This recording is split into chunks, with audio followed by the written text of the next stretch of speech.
The global economy is currently undergoing a massive shift, driven by the insatiable demand for artificial intelligence. But behind the glitz of chatbots and image generators lies a high-stakes world of hardware and heavy regulation. Today we're diving into the geopolitics of silicon and why the move fast and break things era is officially over. Let's start in South Korea. Regulators there have launched intense investigations into DRAM price fixing. If you aren't familiar, DRAM, or Dynamic Random Access Memory, is the absolute lifeblood of modern computing. It's the fuel that powers everything from massive AI training clusters to the smartphone in your pocket. For years, memory prices have been volatile, but recent spikes have caught the eye of the Korean Fair Trade Commission. When prices for these critical chips are artificially inflated, it doesn't just hurt your wallet, it ripples through the entire global supply chain. Governments are now viewing chip pricing not just as a market issue, but as a matter of national economic security. If a few companies can control the price of the hardware, they control the pace of AI innovation itself. Meanwhile, in the United States, OpenAI is facing its own set of regulatory hurdles. While the company eyes a massive IPO, regulators in states like Florida are digging deep. They aren't just looking at the tech, they're demanding transparency on data sourcing and corporate structure. The era of black box development is ending. OpenAI must answer tough questions before it can hit public markets. They must justify their governance structure and prove exactly where their training data comes from. This scrutiny signals a major shift. AI is on track to become the most heavily regulated industry in human history. We are seeing big tech status being applied to these startups before they even have a ticker symbol. As silicon becomes as valuable as oil, the hand of the regulator will only grow heavier. The future of AI isn't just about code. It's about the laws that govern the machines and the markets that build them. The balance between innovation and oversight will define the next decade of technological progress. Thanks for watching. If you found this breakdown helpful, please like the video and subscribe for more deep dives. We'll keep you updated on every shift in the silicon landscape. See you in the next one. Like and subscribe for more updates on the geopolitics of tech. Windows 11's use of machine learning to force the 25H2 update represents a paradigm shift in software management.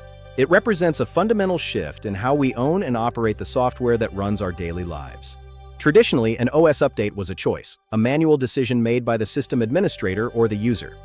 Now Microsoft is using predictive modeling to determine exactly when a PC is ready for the next leap. Once that determination is made, the update is executed autonomously, often without direct user intervention. This is software as a service, or SaaS, taken to its absolute logical extreme. On one hand, this strategy is incredibly effective at minimizing security vulnerabilities across the ecosystem.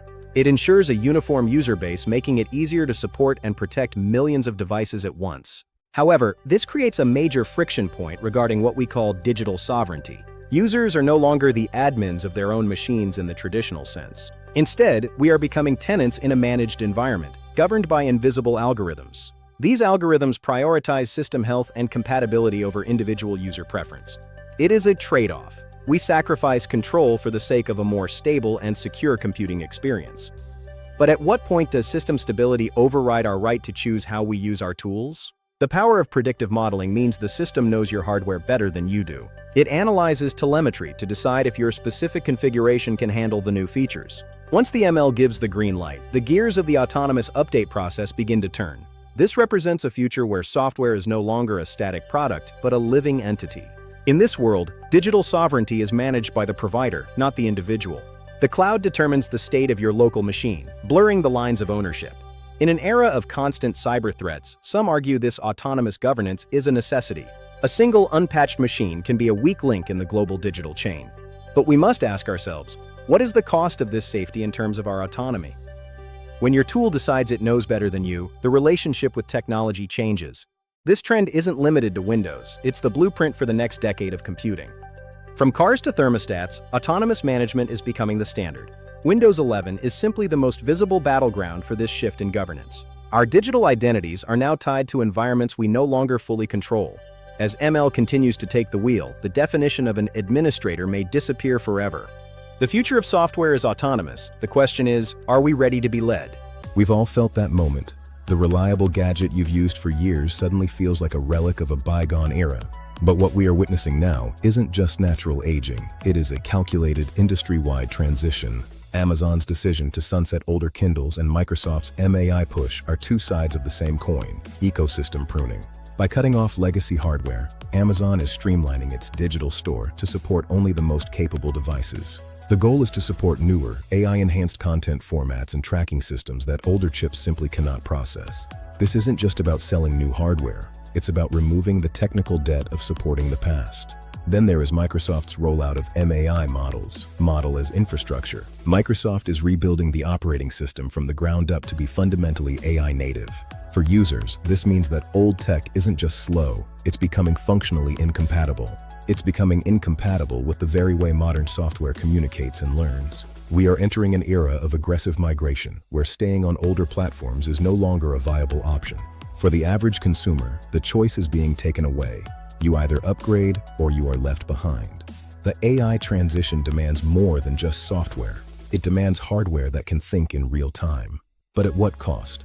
We are sacrificing longevity for the promise of smarter, more intuitive systems. As we prune the ecosystem, we grow the mountain of e-waste, turning yesterday's essentials into tomorrow's trash. The original Kindle was built to last a decade.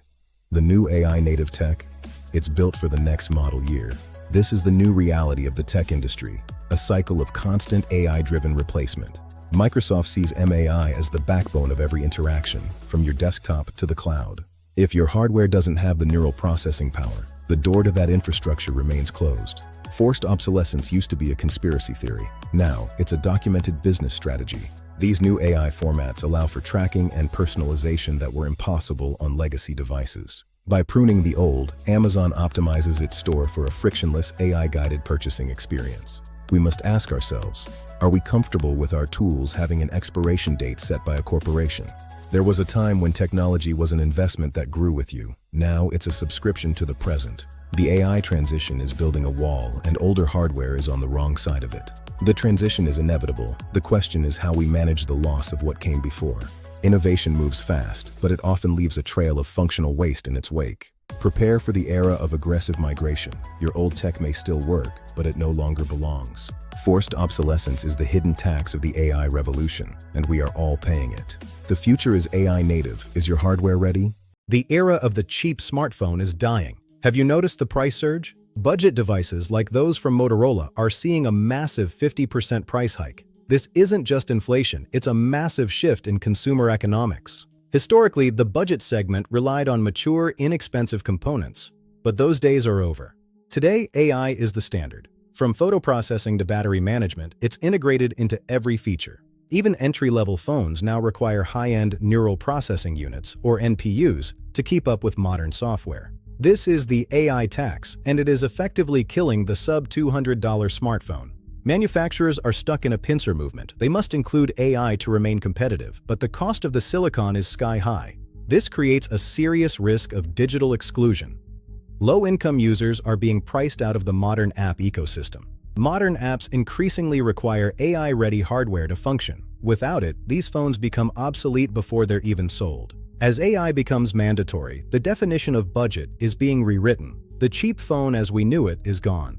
The tech industry is currently undergoing a structural transformation. We are moving away from a software-first era into a period where hardware and supply chains define market dominance. Aggressive ecosystem moats are the new standard for dominance. Here is a deeper look at the 5 core shifts. Shift 1. The Silicon Power Move. Look at the strategic alliance between Google and Intel.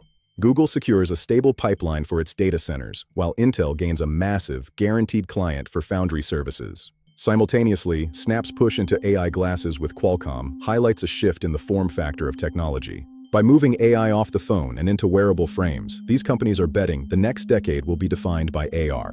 Using specialized Qualcomm silicon allows these devices to handle complex machine learning tasks locally, reducing latency. This makes AI interactions feel instantaneous rather than dependent on the slow response of the cloud. Shift 2. The verticalization of silicon. We are moving from general-purpose CPUs to custom ASICs. By 2025, half of compute capacity was ARM-based. ARM is now a direct competitor in the chip production market. Intel's market share has eroded as NVIDIA and ARM-based alternatives rise to meet the demand for AI accelerators. Google's Axion processors now offer 60% better energy efficiency than traditional x86 chips. Shift 3. The erosion of traditional moats. AI is dismantling the advantages that once seemed permanent. Proprietary data is no longer an insurmountable wall. AI models trained on public data now match or exceed closed systems. Network effects are weakening as AI personalizes engagement without needing a massive existing user network. This is forcing platforms like Snap to pivot toward spatial computing and physical-digital integration. Shift 4. Supply chain resilience. We are moving from globalization to geopatriation. The goal is now just-in-case resilience over the just-in-time efficiency of the early 2000s. Tech giants are investing billions in Pennsylvania and Ohio to secure regional compute and power independence. Energy has replaced silicon as the primary bottleneck.